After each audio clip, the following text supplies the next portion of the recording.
वरदलक्ष्मी व्रतकथा मराठी. रत्नजडित सिंहासनावर सर्व लोकांचे नेहमी कल्याण करणारे श्री शंकर विराजमान झाले आहेत.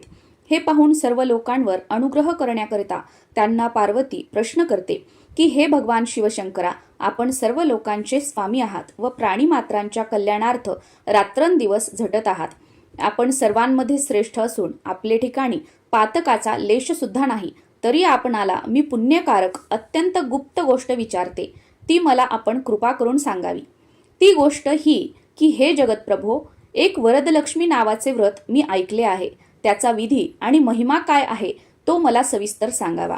पार्वतीचा हा प्रश्न ऐकून शंकर म्हणाले, हे पार्वती, वरदलक्ष्मी व्रत हे सर्व व्रतांमध्ये उत्तम व्रत असून अत्यंत सौभाग्य देणारे असे व्रत आहे. ह्या व्रताचे आचरण केले असता तत्काळ सर्व प्रकारची संपत्ती प्राप्त होते. पुत्र पौत्रादी संततीची वृद्धी होते. हे पार्वती, ज्यावेळी श्रावणातील पौर्णिमेस शुक्रवार येतो त्या पौर्णिमेपासून स्त्रियांनी या महालक्ष्मी वरदलक्ष्मीचे पूजेला आरंभ करावा.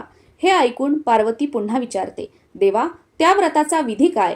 देवता कोण आहे व पूर्वी कोणी कोणत्या प्रकारे याचे आचरण केले ते सर्व सांगावे. शंकर म्हणाले, हे पार्वती, अत्यंत पुण्यकारक वरदलक्ष्मी व्रताचा इतिहास मी तुला सांगतो. हे सुंदरी, तूही त्या देवीच्या आराधनेत कोणत्या प्रकारे तत्पर होशील तेही कथन करतो.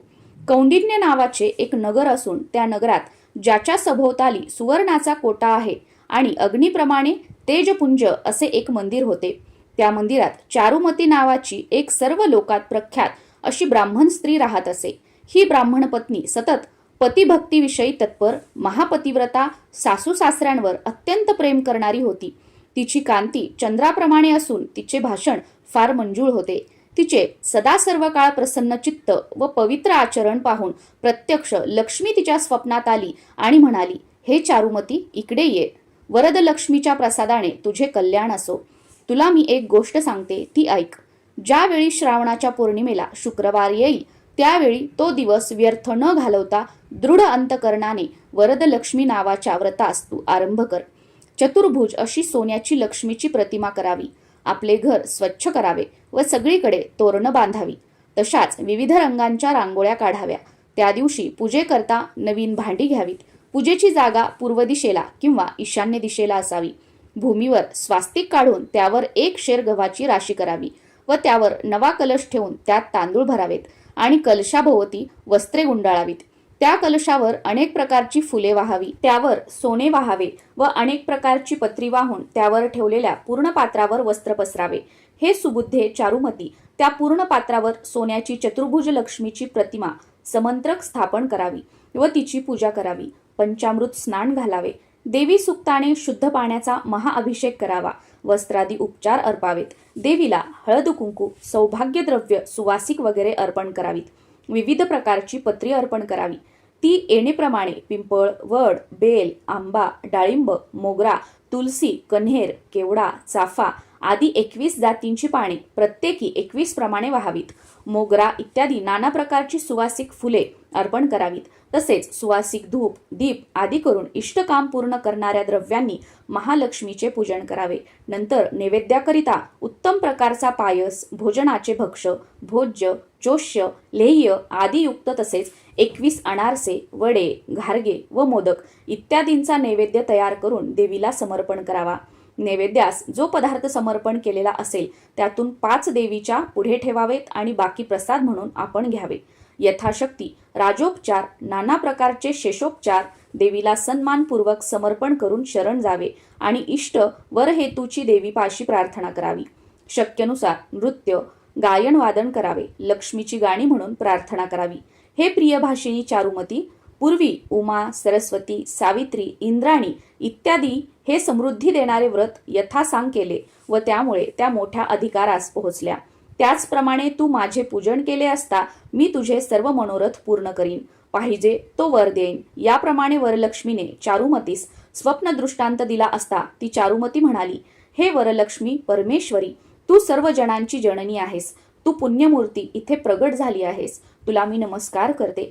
हे शरणागताचे रक्षण करणाऱ्या, हे जगतपूज्ये, हे श्री विष्णूंच्या वक्षस्थलावर निरंतर वास करणारे, जिला तू एकवार कृपादृष्टीने अवलोकन केलेस ती तत्काळ सर्व संकटांपासून मुक्त झालीच, यात शंका नाही. मी पूर्वीच्या सहस्रावधी जन्मात काहीतरी पुण्याचा संचय केला असेल, तो असे ज्यामुळे हे हरिवल्लभे आज मी तुझे चरणकमल पाहत आहे. याप्रमाणे चारुमतीने गौरवपूर्वक स्तुती केली असता जगदंबा वरलक्ष्मी हास्य करून अनंत वर देत झाली. असे स्वप्न पाहून चारुमती तत्काळ मोठ्या गडबडीने जागी झाली आणि आपल्या सर्व आप्तवर्गाला हे आनंददायक स्वप्न कथन केले. ते ऐकताच छान छान, फार उत्तम असे सर्व म्हणाले. नंतर वरलक्ष्मीने सांगितल्याप्रमाणे हे व्रत करण्याचा त्या सर्वांनी संकल्प केला आणि श्रावणातील पौर्णिमा शुक्रवारी केव्हा येईल याची मार्ग प्रतीक्षा करत बसले. त्याच्या सुदैवाने लवकरच श्रावणाची पौर्णिमा शुक्रवारी आली. मग त्या दिवशी चारुमतीसह तिच्या आप्तवर्गातील सर्व स्त्रिया प्रसन्न मुद्रेने स्वच्छ सुंदर विविध उंची वस्त्रे धारण करून तिने पूर्वी सांगितल्याप्रमाणे घर स्वच्छ सारवून तोरणं बांधून उत्तम रांगोळी काढून गव्हाच्या राशीवर तांदळांनी भरलेला कलश स्थापन करून त्यावर सुवर्ण प्रतिमा मांडून यथाविधी वरलक्ष्मीची पूजा करून प्रार्थना केली. हे कमलासने, हे हातात कमळ धारण करणारे, हे सर्व लोकापूज्ये, हे नारायणप्रिये, हे देवी तू निरंतर आमच्यावर प्रीती करणारी अशी हो. पद्मासने, या मंत्राने पूजेच्या उपचारातील प्रत्येक वस्तू अनुक्रमाने कलशात टाकून वरलक्ष्मीची पूजा करून त्यांनी उजव्या हातात वरसूत्र दिले. ह्या वरलक्ष्मीच्या प्रसादाने चारुमती प्रसन्न अंतकरण होऊन क्षुधितांना अन्नदान करण्याविषयी व आप्तकुटुंबीय वर्गाच्या पोषणाविषयी तत्पर झाली. नंतर ती त्या दिवसापासून नित्य मंगलवेश धारण करून देवीच्या सन्निध बसू लागली. याप्रमाणे वरलक्ष्मीचे ठिकाणी तिची भक्ती जडल्यामुळे तिला मोठमोठाले मोत्यांचे हार व जवाहिरांचे अलंकार अंगावर धारण करण्यासारखे वैभव प्राप्त झाले. शेवटी तिचे वैभव इतके वाढले की तिला ज्या ज्या ठिकाणी जाण्याचे असेल तेथे तेथे ती सोबत हत्ती, घोडे, रथ यांनी युक्त अशा मोठ्या थाटाने जाऊ लागली.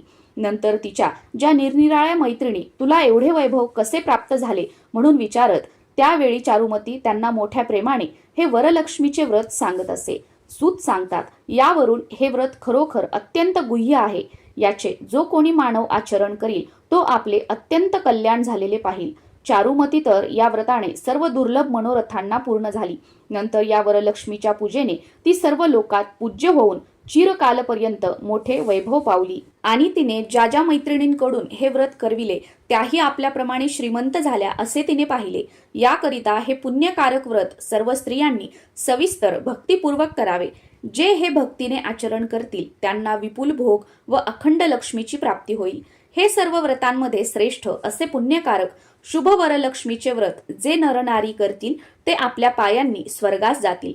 जे कोणी नित्य स्वस्थ अंतकरणाने हे वरलक्ष्मीचे चरित्र मुखावाटे गातील किंवा श्रवण करतील त्यांचे घरी वरलक्ष्मीच्या प्रसादाने धनधान्याची समृद्धी होईल. ही भविष्योत्तर पुराणांतर्गत वरलक्ष्मीची कथा संपूर्ण झाली. श्री वरदलक्ष्मी कथा समाप्त.